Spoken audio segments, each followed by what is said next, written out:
requires a lot of reading from my standpoint. I like to read a lot of stuff and just go off what people give me. I mean, usually, like if you have a big guy coming down, you don't want to give it to him too early, because then, you know, if you give it to a big guy too early, then, yeah, you put it down. It's harder for him to put it down, and a little guy might get in there and take a charge or something. So, you know, you usually like to try to give the big guys the ball at the basket. You know, it's kind of different with the guards, because, you know, they could probably create something and make something else happen. So like a give and go maybe or something. So, you know, just so you could give it to them early and they could get it back. And usually like the ball in the middle. You know, so if you have, even if it's a 2-on-1, I mean, you got the ball, have the guy attack. Like I said, I like to do attack, see what the defender is going to do, and then read the defender. So those big guys you were talking about, you're going to give that pass to them about in scoring position, where they just got to catch it one step and go up. Yeah.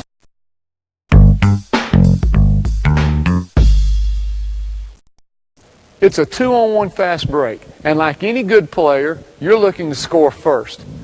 But the lone defender decides to stop your shot. What do? Well, it's obvious.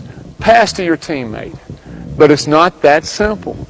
If the ball's in your outside hand and the defender plays you, you'll have to wrap the pass around him or pick up the pass and bring it across your body to make the pass. This takes too long and telegraphs the pass. Instead, simplify both the read and the pass by dribbling the ball with your inside hand. If the defender decides to play you at the last moment, use a touch bounce pass. If the defender plays the pass, just snatch up the ball and step through for the layup. Imagine a 2-on-1 is developing and the defender is retreating with his back to you. When is it best to hit your teammate, and with what kind of pass? Well, just before the defender turns to play defense, two-hand bounce pass slightly behind his back foot and lead your teammate to a layup. Now, I've seen retreating defenders react and deflect an air pass in this situation, but I've never seen anyone dig up a bounce pass.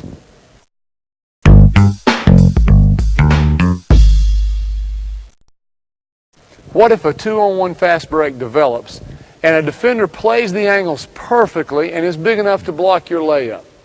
He's directly in front of you, body to body, with no space to bring the ball between you. What do?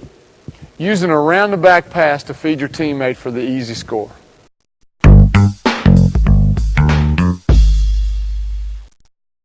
Same situation as before, but this time the defender isn't quite in front of you.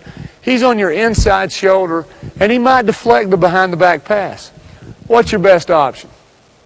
Try the wraparound pass to get your teammate the bucket.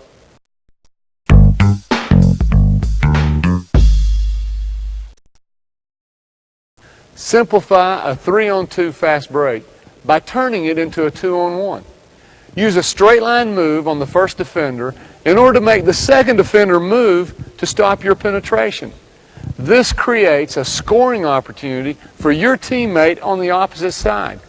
How do you get him the ball? A one-hand bounce pass right around the first defender you beat to your teammate on the other side.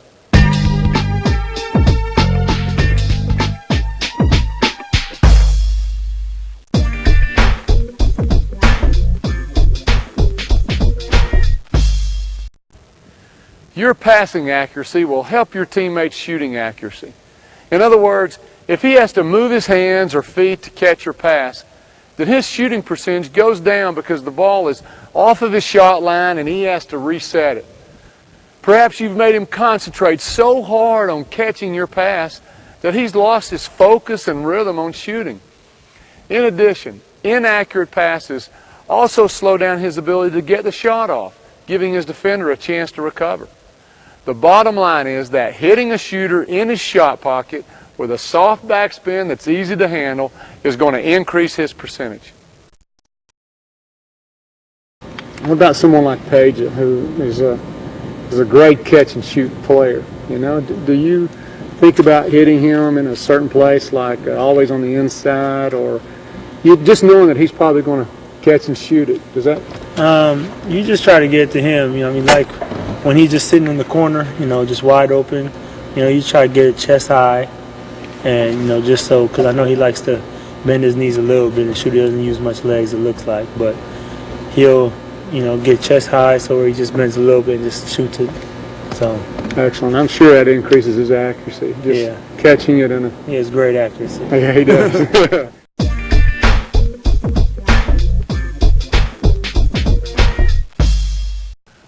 I'm old enough to remember what old school was all about.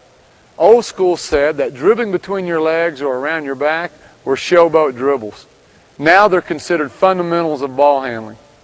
Old school said the cross-court pass was dangerous. Now, skip passes are necessary to beat the helping defenses of today's game. Along those lines, players were once taught to always look where they're passing.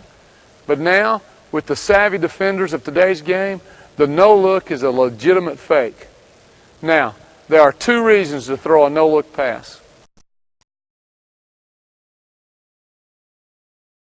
Today, good defenders are going to read your eyes and anticipate where you're passing.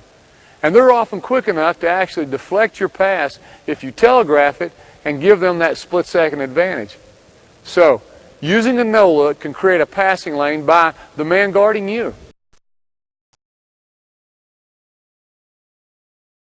You might have plenty of space to make the pass around your defender, but the no-look can be used to fake other defenders and therefore slow their recovery to your teammate.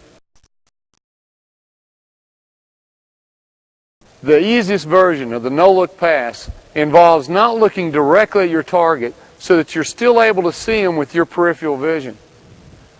The more difficult version of the no-look is when you look completely away from your target and throw to a spot out of your vision, a spot